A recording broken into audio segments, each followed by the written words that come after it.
O homem mais rico da Babilônia. Parte 1. Bansir, o fabricante de carruagens da Babilônia, achava-se completamente desanimado. Sentado no muro baixo que cercava sua propriedade, contemplava com tristeza a habitação humilde e a oficina aberta onde se podia ver uma carruagem em fase de acabamento. De tempos em tempos, a esposa surgia na porta da casa.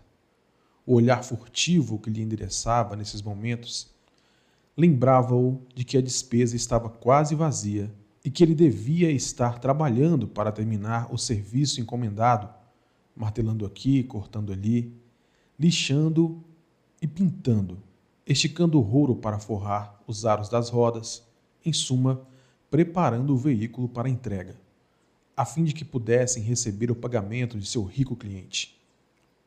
Não obstante, seu corpo robusto e musculoso permanecia apaticamente sobre o muro. Seu raciocínio lento ocupava-se com um problema cuja resposta não conseguia encontrar. O sol abrasador, tão comum no Vale do Eufrates, castigava-o sem contemplação. Gotas de suor formavam-se acima de suas sobrancelhas e pingavam despercebidas para se perderem na mata cerrada de seu peito. Além da sua casa, erguiam-se as altas muralhas em terrapleno que cercavam o palácio do rei. Próximo, espetando o céu azul, ficava a colorida torre do templo de Bel. À sombra de tanta grandeza achava-se sua moradia e tantas outras muito menos limpas e bem cuidadas. A Babilônia era assim, uma mistura de grandeza e miséria, de riqueza ostentatória e mendicidade, tudo convivendo sem plano ou sistema dentro das muralhas protetoras da cidade. Atrás dele, se apenas tivesse cuidado de voltar-se e olhar, as barulhentas carruagens do rico passavam aos solavancos e obrigavam a sair do caminho tanto o comerciante de sandálias quanto os mendigos de pés descalços. Até o rico era forçado a buscar a sarjeta para dar passagem às longas filas de escravos carregadores de água, todos a serviço do rei, cada qual transportando pesados sacos de pele de cabra cheios d'água para regar os jardins suspensos. Bansir achava-se muito absorvido por seu próprio problema para ouvir ou prestar atenção ao confuso burburinho da atarefada cidade. Foi uma repentina sucessão de acordes de uma lira familiar que o arrancou ao devaneio. Ele virou a cabeça e deu de cara com o rosto delicado e sorridente de seu melhor amigo, Cobb, o músico. Possam os deuses abençoá-lo com grande generosidade, meu bom amigo, começou Cobb, numa saudação rebuscada. Entretanto, parece que já o fizeram, pois não o vejo entregue ao trabalho. Regozijo-me com você por sua boa sorte. Mas ainda gostaria de compartilhar isso com você. Por favor, dessa sua bolsa que deve estar abarrotada, pois do contrário você se encontraria na oficina. Me empreste 2 humildes ciclos, que devolverei logo após o banquete dos nobres essa noite. Você não chegará a sentir falta deles. Se eu tivesse 2 ciclos, respondeu Bansir, melancolicamente, não poderia emprestá-los a ninguém, nem mesmo a você, que é o melhor amigo, pois eles constituiriam minha fortuna, toda a minha fortuna. Ninguém empresta o único dinheiro que possui, nem mesmo para o melhor amigo. O quê? Exclamou Cobb, realmente surpreso. Não tem um único ciclo na algibeira? E fica postado como uma estátua sobre este muro? Por que não terminou a carruagem? Como pode sustentar o seu raro apetite? Isso não é normal em você, meu amigo. Onde está a sua inesgotável energia? Alguma coisa aconteceu com você? Trouxeram-lhe os deuses algum infortúnio? Deve ser mesmo um tormento dos deuses, disse Bansir, concordando. Tudo começou com um sonho sem sentido, onde me via como um homem de posses. De meu cinturão pendia um belo saco, pesado de tanta moeda. Dali retirava punhados de siclos, que eu lançava com uma liberdade descuidosa aos mendigos. Havia moedas de prata, com que eu comprava presentes para a esposa e que o bem desejasse para mim mesmo. Havia moedas de ouro que me tranquilizavam quanto ao futuro e me deixavam sem medo de gastar à vontade as moedas de prata. Uma sensação magnífica de contentamento enchia o meu peito. Você não teria reconhecido seu velho e diligente amigo. Como não teria reconhecido minha mulher, com suas faces saudavelmente rosadas e sem rugas? Ela era novamente a mocinha sorridente de nossos primeiros anos de casados. Um sonho agradável, sem dúvida, comentou Cobb. Mas por que deveriam essas sensações tão prazerosas deixá-lo apático e deprimido como agora? Por que realmente? Porque quando acordei e me lembrei de que não tinha um centavo sequer, um sentimento de revolta tomou conta de mim. Vamos conversar um pouco sobre isso, pois, como dizem os marinheiros, estamos no mesmo barco, nós dois. Quando meninos, fomos juntos ao sacerdote do templo buscar sabedoria. Na juventude, divertimos-nos um bocado. Como homens feitos, mantivemo-nos amigos íntimos. Temos sido de algum modo súditos conformados. Temos nos contentado em trabalhar longas horas e gastar nossos ganhos livremente. Conseguimos muito dinheiro nos últimos anos, mas só em sonho poderíamos conhecer as alegrias decorrentes da riqueza. Ora, não passamos de 2 ovelhinhas pacatas. Vivemos na mais rica cidade do mundo. Os viajantes costumam dizer que nenhuma outra se iguala a ela em prosperidade. Tanta ostentação de riqueza nas nossas barbas, mas nós mesmos ficamos a ver navios. Depois de praticamente meia existência de trabalho árduo, meu melhor amigo se acha sem um níquel e me procura para dizer: não poderia me emprestar a bagatela de 2 ciclos até o término do banquete dos nobres esta noite? E o que eu respondo? Digo por acaso, aqui está a minha bolsa. Dividirei com você todos os ciclos que aí se encontram. Não, simplesmente admito que minha bolsa está vazia, tão vazia quanto a sua. Mas o que há? Por que não podemos obter prata e ouro? Mais do que apenas o necessário para o sustento do lar? Pense também em nossos filhos, continuou Mansir. Não estão seguindo o caminho dos pais? Tem cabimento que eles e suas famílias e os filhos e as famílias de seus filhos passem a vida inteira no meio de tantos guardadores de ouro e, apesar disso, exatamente como nós, contentem-se com mingau e leite de cabra azedos? Em todos esses anos de amizade, nunca ouvi desse modo, Mansir. Cobb estava perplexo. Porque, na verdade, nunca tinha pensado assim. Desde as primeiras luzes da manhã e até que o escuro da noite me fizesse largar as ferramentas, trabalhei duro para montar as mais finas carruagens que qualquer outro homem pudesse fazer, esperando credulamente que um dia deuses reconheceriam o valor das minhas obras e me recompensariam por isso com a maior prosperidade. Pois nunca o fizeram. Finalmente, convenci-me de que nunca o farão. É esse o motivo da tristeza que rói o meu peito. Quero ser um homem de posses. Quero ter minha própria terra e animais para criar. Quero ter roupas finas e dinheiro. Muito dinheiro. Estou disposto a trabalhar com toda a força de meus músculos, com toda a perícia de minhas mãos, com todo o tirocínio de minha mente, mas quero que os frutos de meu trabalho sejam fartos. E o que volto a lhe perguntar, por que não podemos ter o nosso justo quinhão das coisas boas, tão abundantes naqueles que têm ouro suficiente para comprá-las? Quem dera tivesse uma resposta, replicou Cobb.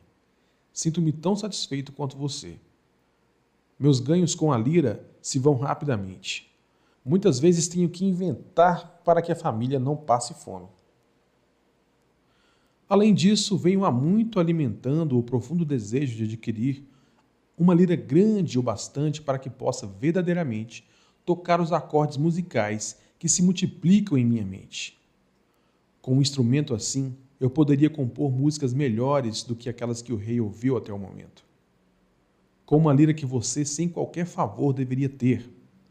Nenhum homem em toda a Babilônia poderia fazê-la vibrar mais docemente. A tal ponto que não apenas o rei, mas os próprios deuses ficariam deliciados. Como, porém, conseguir tal coisa se nós dois somos tão pobres quanto os escravos do rei? Ouça o sino, aí vem eles. Ele apontou na direção da longa coluna de semidespidos e suarentos carregadores de água que subiam penosamente a rua, vindo do rio. Arrastavam-se em alas de 5, cada qual vergado sob um pesado odre de pele de cabra. Um belo tipo de homem aquele que os está conduzindo, como indicou o tocador de sino, que ia na frente, sem carregar nada. Um homem importante em seu próprio país, como se pode ver.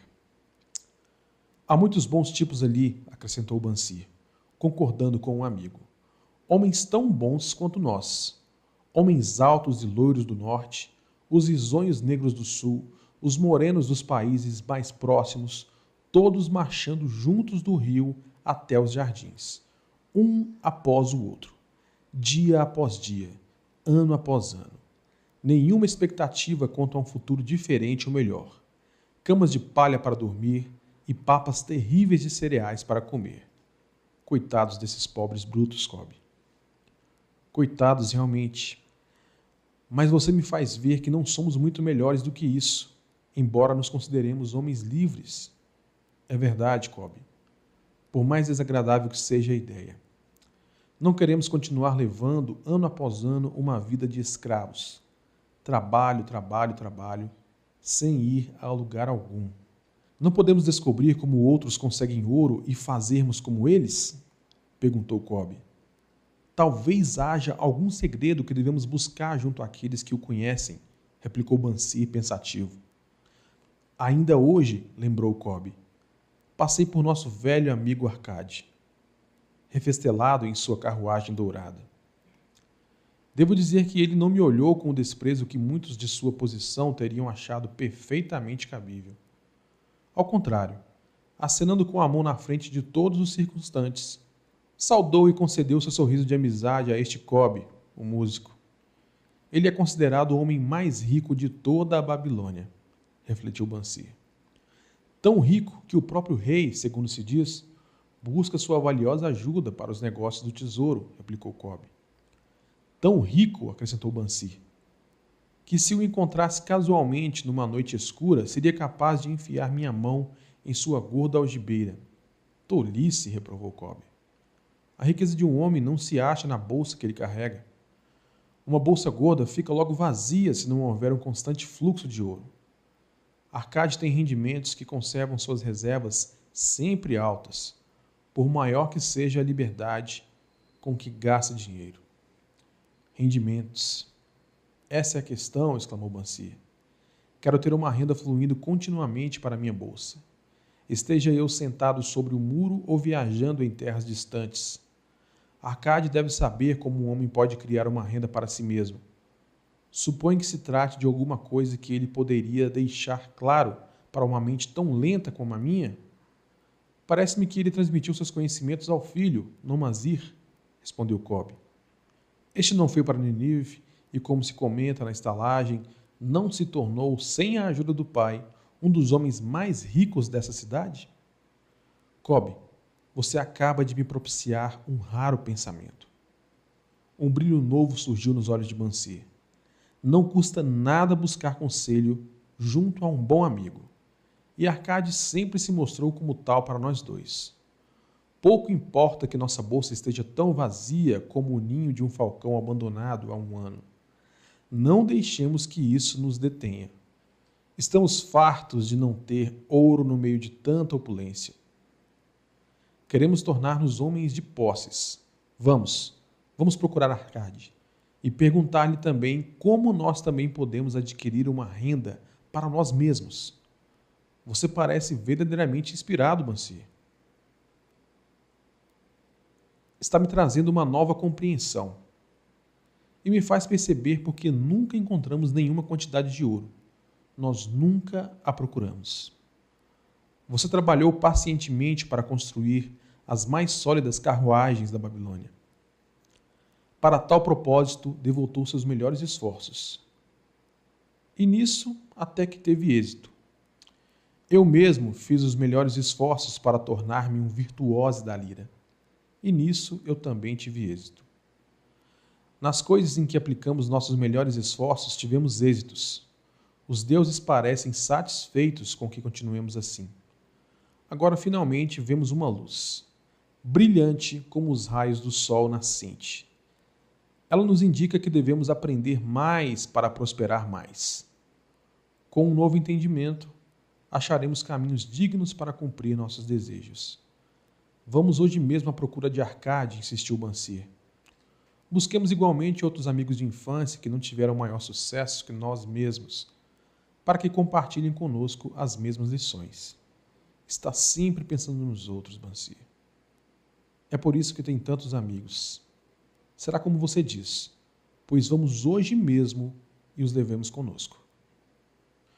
Era uma vez na antiga Babilônia um homem muito rico chamado Arcade, conhecido em toda parte devido a uma imensa riqueza. Tornara-se igualmente famoso pela liberdade. Mostrava-se generoso com os mais necessitados e com a família, sendo um homem pródigo em suas próprias despesas. Entretanto, a cada dia sua riqueza crescia mais rapidamente do que podia gastá-la. E houve alguns amigos da juventude que vieram até ele, dizendo-lhe: Você, Arcade, é mais venturoso do que nós. Você se tornou o homem mais rico de toda a Babilônia, enquanto nós lutamos para sobreviver. Pode usar as mais finas roupas e degustar as mais requintadas iguarias, enquanto nós devemos nos dar por satisfeitos se apenas propiciarmos à família uma indumentária decente ou a alimentamos da melhor maneira possível. Contudo, alguma vez somos iguais. Tivemos o mesmo professor, participamos das mesmas brincadeiras, e nem nos estudos nem nas brincadeiras você sobressaiu mais do que nós. E nos anos que se seguiram, você foi um cidadão tão honrado quanto nós. Tampouco trabalhou mais duro ou mais assiduamente. Pelo menos até onde sabemos. Por que então deveria o caprichoso destino escolhê-lo para gozar de todas as boas coisas da vida e ignorar-nos a nós, que igualmente somos merecedores?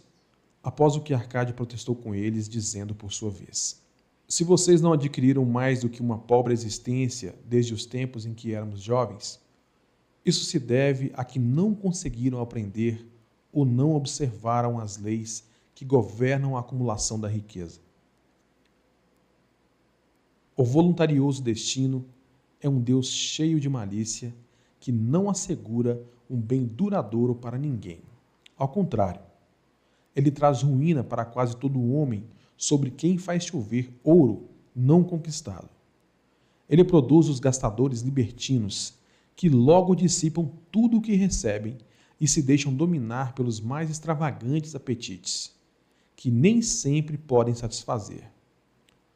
Outros ainda, a quem esse caprichoso Deus favorece, tornam-se avarentos e entesouram sua riqueza, temendo despender o que têm por saberem que não são capazes de repô-lo. São, além disso, assediados pelo medo de roubo e acabam construindo para si mesmos uma vida de necessidades e secreta tristeza. Há provavelmente outros que conseguem dinheiro fácil e o aumentam, sem deixar de se sentirem felizes e abastados cidadãos. Mas são tão poucos que só sei deles por ouvir dizer. Pensem nessas pessoas que de repente se viram herdando uma riqueza e confiram se as coisas não se passam assim. Os amigos admitiram. que a respeito dos conhecidos que tinham herdado uma fortuna, aquelas palavras eram realmente verdadeiras, e suplicaram-lhe que explicasse a eles como tinha conseguido juntar tantos bens. Ainda em plena juventude, continuou Arcade, eu olhava em minha volta e observava todas aquelas boas coisas capazes de propiciar felicidade e contentamento. Percebi então que a riqueza aumentava ainda mais a potência delas. A riqueza é um poder. Com a riqueza, muitas coisas se tornam possíveis. Este pode embelezar sua casa com os móveis mais refinados. Aquele pode viajar pelos mares distantes. Esse outro pode regalar-se com as finas iguarias de terras longínquas. Outros mais pode comprar ornamentos lavrados em ouros ou cravejados de pedra preciosa. Pode-se mandar construir templos magníficos para os deuses. É possível, enfim, fazer todas essas coisas e muitas outras, onde sempre haverá deleite para os sentidos e gratificação para a alma. E quando percebi tudo isso, declarei a mim mesmo que reivindicaria o meu quinhão entre as coisas boas da vida. Não seria nenhum desses que se mantém à distância, observando invejosamente os prazeres do outro. Não me contentaria em vestir roupas baratas que parecem respeitáveis. Não me daria por satisfeito com a parte que cabe a um homem pobre. Ao contrário, faria de mim mesmo um conviva nesse banquete de boas coisas.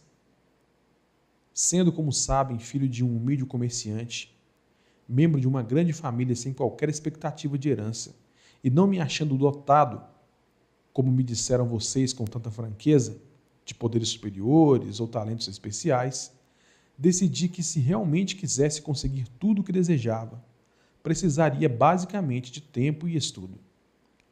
Todos os homens têm em abundância. Cada um de vocês vem deixando escapar tempo suficiente para tornar-se rico. E ainda, como admitem, não tem nada para apresentar senão suas boas famílias, de que, aliás, podem com justiça orgulhar-se. Quanto ao estudo, nosso sábio professor não nos ensinou que o aprendizado consistia em dois tipos? O primeiro cuidando das coisas que aprendíamos e sabíamos, e o outro baseando-se na prática que nos ajuda a encontrar aquilo que não conhecemos? Assim resolvi-me a investigar como alguém consegue acumular riqueza e, quando descobrisse, tornar tal coisa minha própria tarefa e realizá-la bem. Pois não é justo que devamos gozar enquanto permanecemos sob a brilhante luz do sol, compensando os sofrimentos que teremos de enfrentar quando partirmos para a escuridão do mundo do espírito? Empreguei-me como escriba na sala de registros e todos os dias trabalhei horas sem conta sobre as tabuinhas de argila. Semana após semana, mês após mês. Dei um duro danado sem que meus vencimentos dessem mostras de crescer. Comida, roupa, os compromissos para com os deuses, além de outras coisas de que já não consigo lembrar-me. Consumiam tudo o que eu ganhava. Mas minha determinação continuou de pé. E um dia, Algamish, o homem que empresta dinheiro, veio até a administração da cidade e solicitou uma cópia da nona lei, dizendo-me: preciso disso em 2 dias. Se me entregar as cópias no prazo, pode contar com 2 moedas de cobre pelo serviço. Trabalhei arduamente, mas o texto da lei era muito comprido, e quando Algamish voltou, eu ainda não tinha terminado a transcrição. Ele ficou uma fera, e teria me dado uma boa surra se eu fosse seu escravo. Sabendo, porém, que não lhe era permitido agredir-me no prédio da administração, não senti qualquer medo e disse-lhe: Algamish, você é um homem realmente rico. Diga-me como posso também tornar-me rico, e prometo-lhe que passarei a noite em claro, entalhando as tabuinhas. Assim que o sol nascer, estarão prontas. Ele sorriu e respondeu-me: você é um belo tratante. Mas vamos considerar isso como uma transação. Gravei durante toda a noite. Embora minhas costas doessem e o cheiro de óleo queimado do candeeiro fizesse minha cabeça latejar a ponto de deixar-me os olhos em frangalhos, mas quando ele voltou em plena alvorada, as tabuinhas estavam prontas. Agora, disse-lhe, cumpra sua promessa. Você fez a sua parte em nossa transação, meu filho, disse-me ele, com benevolência, e estou pronto para fazer a minha. Vou lhe falar das coisas que deseja saber, porque estou envelhecendo, chegando à idade em que já não se consegue segurar a língua. E quando a juventude busca conselho dos mais velhos, ela recebe a sabedoria dos anos. Muito frequentemente, porém, a juventude pensa que o idoso detém apenas a experiência dos dias que se foram e, por isso, não a aproveita. Lembre-se que o sol que brilha hoje é o sol que brilhou quando seu pai nasceu e que continuará brilhando quando seu último neto tiver passado para o mundo dos mortos. Os pensamentos da juventude, continuou ele, são luzes resplandecentes que brilham como meteoros que muitas vezes tornam um céu reluzente. Mas a experiência dos mais velhos assemelha-se a estrelas fixas que, sem mudar de lugar, auxiliam o marinheiro a orientar o seu curso. Guarde bem minhas palavras, pois, do contrário, deixará de assimilar a verdade do que lhe contarei e pensará ter sido em vão todo o trabalho que teve durante essa noite. E então ele me olhou com perspicácia por baixo das peludas sobrancelhas e disse num tom lento e enérgico: achei o caminho para a riqueza quando decidi que conservaria comigo uma parte de tudo o que ganhasse. E assim fará você. E continuou me olhando com uma insistência que parecia ir ao fundo de minha alma. Mas não disse mais nada. É tudo? Perguntei. Foi o suficiente para transformar o coração de um pastor de ovelhas no coração de um emprestador de dinheiro, respondeu ele. Mas tudo o que ganho não vem mesmo para o meu bolso? Perguntei. Nada mais falso, respondeu ele. Você não paga pelas roupas e pelas sandálias que usa? Não paga pelas coisas que come? Consegue viver na Babilônia sem fazer despesas? O que tem para apresentar do que recebeu no mês passado? E de tudo quanto ganhou no último ano? Louco. Você paga a todo mundo, menos a si mesmo. Idiota. Está trabalhando para os outros. Bem melhor do que isso faz o escravo, que trabalha para o seu dono em troca de roupa e comida. Se guardasse para si mesmo 1/10 de tudo o que ganha, quanto teria dentro de 10 anos? Meu conhecimento dos números não me desamparou e respondi: ora, o equivalente a 1 ano de trabalho. Pois está dizendo apenas meia verdade, retorquiu ele. Cada moeda de ouro que economizar é um escravo que pode trabalhar para você. Cada cobre que essa moeda produzir torna-se um filho, apto a levantar mais fundos. Se quiser tornar-se rico, então, tudo o que você economizar deve ser utilizado no sentido de proporcionar-lhe toda a abundância por que anseia. Você pensa que eu estou ludibriando por sua longa noite de trabalho? Continuou ele. Mas em minhas palavras há uma forma. Se for suficientemente inteligente para perceber a verdade que acabo de pôr em suas mãos. Uma parte de tudo o que ganha pertence exclusivamente a você.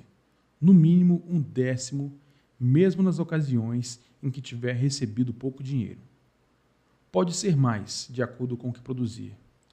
Pague a si mesmo primeiro. Não compre ao fazedor de roupas ou ao fazedor de sandálias mais do que possa pagar com o restante, devendo ainda separar o bastante para alimentar-se, ajudar o próximo e pôr em dia as obrigações com os deuses. A riqueza é como uma árvore. Cresce a partir de uma simples semente. A primeira moeda de cobre que economizar será a semente a partir da qual sua árvore da riqueza crescerá. Quanto mais cedo plantá-la, mais cedo a árvore crescerá. E quanto mais fielmente alimentar e regar essa árvore, com economias constantes, logo chegará o dia em que poderá abrigar-se em pleno contentamento embaixo dessa sombra. Tendo dito isso, pegou suas tabuinhas e foi embora. Pensei muito a respeito, e suas palavras me pareceram razoáveis. Assim decidi fazer. Sempre que recebia um pagamento, tirava e guardava uma em cada 10 moedas de cobre. E estranho como possa parecer, não fiquei mais desprovido de fundos do que antes. Percebi pequena diferença quando comecei a me arranjar sem isso, mas frequentemente me via tentado, à medida que minha reserva crescia, a utilizá-la para adquirir as boas coisas que os mercadores ofereciam, objetos trazidos por camelôs e navios da terra dos fenícios. Prudentemente, porém, consegui refrear o impulso. 12 meses se tinham passado quando o algamicho voltou a me procurar, dizendo-me: "E então, meu filho, pagou a si mesmo não menos que 1/10 sobre tudo que ganhou no ano passado?" Respondi todo orgulhoso: "Sem dúvida, mestre. Foi exatamente o que fiz."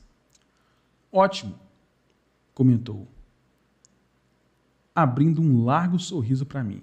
"E o que fez com essa reserva?" "Entreguei a Asmur, o oleiro, que me disse estar viajando pelos mares distantes e que em Tiro compraria, para mim, joias valiosíssimas, só encontradas na Fenícia. Quando voltar, poderemos vendê-las a preços bem mais altos e dividiremos os lucros." "Bem, os loucos precisam mesmo aprender", rosnou ele. "Mas por que confiar nos conhecimentos de um oleiro sobre joias? Você procuraria o padeiro para colher informações sobre as estrelas? Não. Por minha túnica. Iria até um astrólogo, se pelo menos tivesse cabeça para pensar. Suas economias se foram, meu jovem. Você arrancou sua árvore da riqueza pelas raízes. Contudo, plante outra. Tente novamente. E da próxima vez em que precisar de conselhos sobre joias, corra até um ourives. Se quiser conhecer a fundo as ovelhas, procure o pastor que cuida delas. Conselho é uma coisa que se dá de graça, mas deve guardar consigo apenas o que lhe parece valioso. Aquele que aceita conselhos sobre suas economias junto a pessoas inexperientes em tais matérias, pagará com essas mesmas economias para provar a falsidade da opinião de outros." Dizendo isso, Algamish partiu. E aconteceu realmente como ele tinha previsto. Pois os fenícios são salafrários e venderam a Asmur pedaços de vidro sem valor que pareciam pedras preciosas. Mas seguindo as palavras de Algamish, voltei a economizar, mesmo porque já tinha formado o hábito e isso não constituía, para mim, nenhuma dificuldade. Mais uma vez, 12 meses depois, Algamish apareceu na sala dos escribas e dirigiu-se a mim. "Que progresso andou fazendo desde a última vez em que nos vimos?" "Paguei a mim mesmo, religiosamente", respondi, "e confiei minhas economias a Ager, o fazedor de escudos, para comprar bronze. A cada 4 meses ele me paga uma parte dos lucros." "Ótimo. E o que tem feito com esse dinheiro extra?" "Dei uma festa com mel, vinhos e iguarias de primeira. E comprei também uma túnica escarlate. Qualquer dia desses, devo comprar um burrico para os meus deslocamentos." Algamish não disfarçou o riso. "Você está comendo os filhos de suas economias. Como pode esperar que trabalhem para você? Como eles mesmos poderão ter filhos que venham a produzir mais renda para você? Primeiro, reúna um exército de escravos dourados, e só então poderá refestelar-se com banquetes ricos sem sentir remorsos." E assim dizendo, partiu novamente. Não voltei a vê-lo durante 2 anos, até que reapareceu, o rosto sulcado pelas rugas, os olhos visivelmente cansados, pois ele se achava então numa idade bastante avançada. Disse-me: "Arcade, conseguiu afinal obter a riqueza com que sonhava tanto?" Respondi-lhe: "Não ainda tudo o que desejo, mas já tenho alguma coisa que rende muitos bons lucros. que por sua vez fazem outro tanto. E você ainda busca o conselho dos oleiros? Bem, o que eles dizem sobre como fabricar tijolos é realmente muito bom, retorqui. Arcade, continuou ele, você aprendeu bem suas lições. Aprendeu primeiro a viver com menos do que podia ganhar. Depois aprendeu a aconselhar-se junto àqueles cuja competência deriva de suas próprias experiências. E, finalmente, aprendeu a fazer o ouro trabalhar para você. Você ensinou a si mesmo como adquirir dinheiro, poupá-lo e usá-lo. Reuniu, portanto, condições para ocupar uma posição de confiança. Estou me tornando muito velho. Meus filhos só pensam em gastar e não dão a menor importância aos ganhos. Meus negócios são grandes e até grandes demais para que eu possa cuidar de tudo. Se você concordar em ir para Nippur, a fim de tomar conta das terras que possuo na região, torná-lo-ei meu sócio, e você participará de meu testamento. Assim fui para Nippur e comecei a administrar suas propriedades, que eram imensas.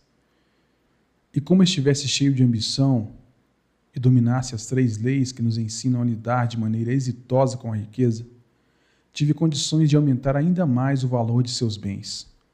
Prosperei muito, e quando o espírito de Algamish partiu para a esfera da escuridão, vi-me como um beneficiário legalmente reconhecido de sua herança. Assim falou Arcade, e quando terminou sua narrativa, um dos amigos ali reunidos disse: você inclusive deu a sorte de que Algamish o tivesse nomeado um de seus herdeiros. Minha sorte limita-se ao fato de que desejava prosperar antes de tê-lo encontrado pela primeira vez. Não tive que provar durante 4 anos minha determinação de propósito, reservando para mim mesmo 1/10 de tudo o que auferia? Você chamaria de sortudo o pescador que, tendo passado anos estudando os hábitos dos peixes, por uma simples mudança do vento soubesse onde jogar sua rede? A oportunidade é uma deusa desdenhosa, que não perde tempo com os que não estão preparados.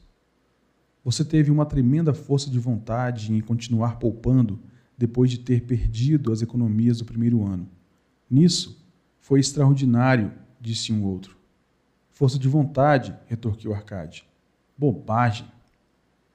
Você acredita que a força de vontade seja capaz de dar a um homem energia suficiente para erguer um peso que o camelo não pode carregar ou puxar uma carroça que os próprios bois não conseguem levantar adiante? A força de vontade não passa de um propósito inflexível para dar conta de uma tarefa a que você mesmo se obrigou. Se eu determinar para mim mesmo uma tarefa, por mais boba que seja, terei de levá-la a cabo. Como poderia de outro modo ter confiança em mim para fazer coisas importantes?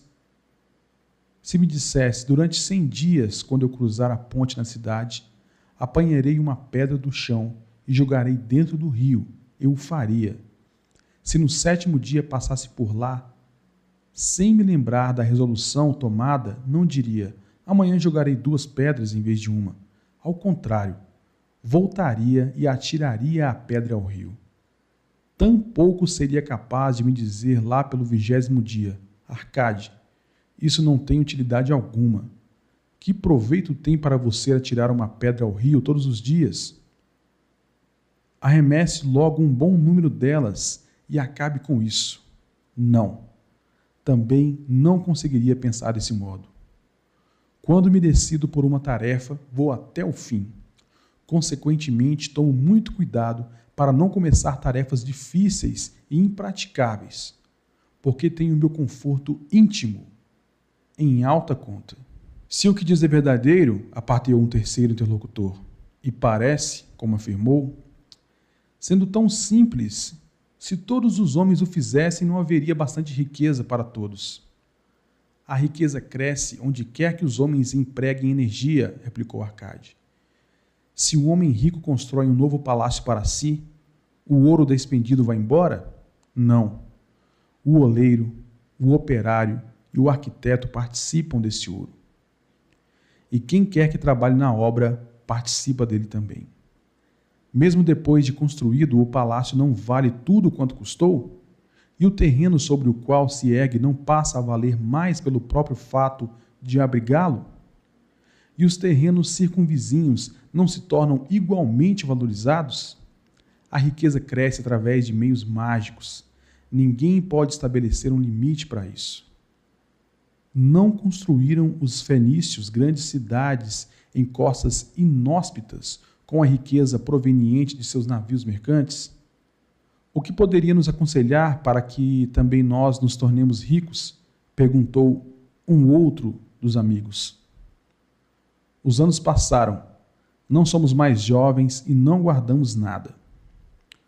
Aconselho-os a fazer o uso da sabedoria de Algamish e dizer a si mesmos: uma parte de tudo o que eu ganhar pertence a mim. Digam isso pela manhã, assim que acordarem, à tarde e à noite e em todas as horas do dia. Digam isso a si mesmos, até que as palavras se transformem em letras de fogo gravadas no céu. Impregnem-se com a ideia. Ocupem toda a alma com esse pensamento e assimilem tudo o que lhes pareça sábio.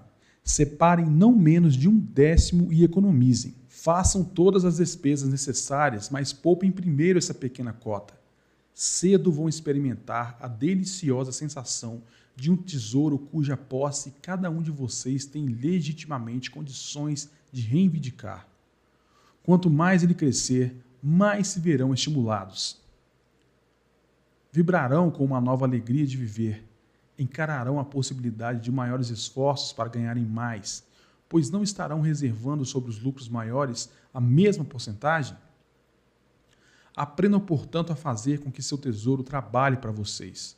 Tornem-no seu escravo. Façam seus filhos e os filhos de seus filhos trabalharem para vocês. Assegurem uma renda para o futuro. Olhem para os mais idosos e não esqueçam que dia virá em que também vocês estarão velhos. Por isso, invistam seu tesouro com toda a cautela do mundo. Taxas usurárias de retorno são sereias enganosas, que cantam naturalmente para lançar o incauto contra as rochas do desperdício e do remorso. Providencie para que sua família não deseje que os deuses os chamem para o reino deles. E sempre que possível, garantir tal proteção com pequenos pagamentos a intervalos regulares. Por isso, o homem proveniente não perde tempo esperando que apareça uma grande soma a fim de utilizá-la em tão prudente propósito. Busquem um conselho dos homens sábios. Procurem informar-se com pessoas cujo trabalho cotidiano é o manuseio do dinheiro. Deixem que elas os protejam de erros, como os que eu mesmo cometi ao entregar minhas economias a Asmur, o oleiro. Um retorno pequeno e certo é uma coisa mais desejável que o risco. Aproveitem a vida enquanto estiverem aqui. Não exagerem nem tentem economizar demais. Se 1/10 de tudo que ganharem é o que vocês podem confortavelmente poupar, contentem-se com essa porção. Por outro lado, vivam de acordo com suas rendas e não sejam sovinas nem temerosos ao gastar. A vida é boa e rica com coisas que valham a pena e causem prazer. Seus amigos agradeceram-lhe por aquelas palavras e se foram. Alguns mantiveram-se em silêncio, porque não tinham imaginação e nem podiam entender. Outros mostraram-se sarcásticos, porque pensavam que um homem tão rico deveria compartilhar sua fortuna com velhos amigos menos afortunados. Um terceiro grupo, entretanto, parecia ter nos olhos uma nova luz. Perceberam que Algamish tinha voltado regularmente à sala dos escribas, porque estava observando um homem que, por seus próprios esforços, saía da escuridão para a luz. Quando esse homem achou a luz, um lugar esperava por ele. Ninguém podia ocupar esse lugar sem que, pelos próprios esforços, chegasse à compreensão, ou seja, até que estivesse pronto para a oportunidade. As pessoas desse terceiro grupo foram as únicas que, nos anos que se seguiram, continuaram visitando Arcade, que os recebia cheio de contentamento. Reunia-se com eles e transmitia-lhes de bom grado sua sabedoria, como gostam sempre de fazer os homens de grande experiência, e assistia-os quanto a investirem suas economias naquilo que trouxesse lucros com segurança. evitando que apostassem em coisas que não rendessem dividendos. O momento decisivo na vida desses homens ocorreu quando compreenderam a verdade que tinha passado de Algamish para Arcade e de Arcade para eles. Uma parte de todos os seus ganhos pertence exclusivamente a você.